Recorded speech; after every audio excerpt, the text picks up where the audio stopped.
Akses jalan dari Bener Meriah menuju Simpang KKA Aceh Utara mulai terbuka. Sepeda motor dan mobil sudah bisa melintasi meski kondisi medan jalan masih berat. Sejak 3 hari lalu, penyintas bencana yang ada di wilayah Bener Meriah akhirnya bisa menerobos jalur ini untuk menuju Simpang KKA Aceh Utara. Jalur alternatif ini dibuka dari sisi kanan arah Bener Meriah, namun kondisi tanah masih labil sehingga belum dapat dilalui kendaraan secara aman. Hanya mobil berpenggerak 4 roda yang bisa melintasinya.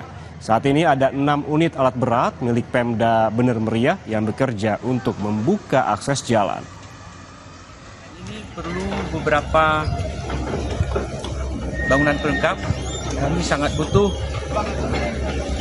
rempuh, kemudian ada beberapa titik jembatan beri. Penanganan ini ditargetkan kemarin itu 2 minggu. Cuman kalau tidak ada Aramco, dia bisa lebih panjang lagi. Karena kita rencana memasukkan material, ada titik-titik kritis yang tidak bisa dilewati, harus perlu Aramco atau gorong-gorong, enggak tidak bisa kita suplai material. Informasi tadi sekaligus mengakhiri laporan khusus Ayo Bangkit Aceh, Sumut, dan juga Sumbar. Akhir kata saya, Yan Rahman pamit. Terima kasih atas kebersamaan Anda. Sampai jumpa.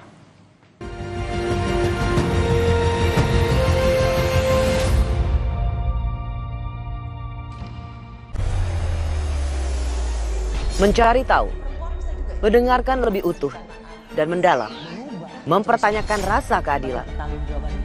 Saya mau minta klarifikasi. Klarifikasi. Ini tanggung jawab saya. Bapak malu nggak sih? Apakah saya dengar permintaan maaf yang benarkah backingnya para jenderal olah-olah korban?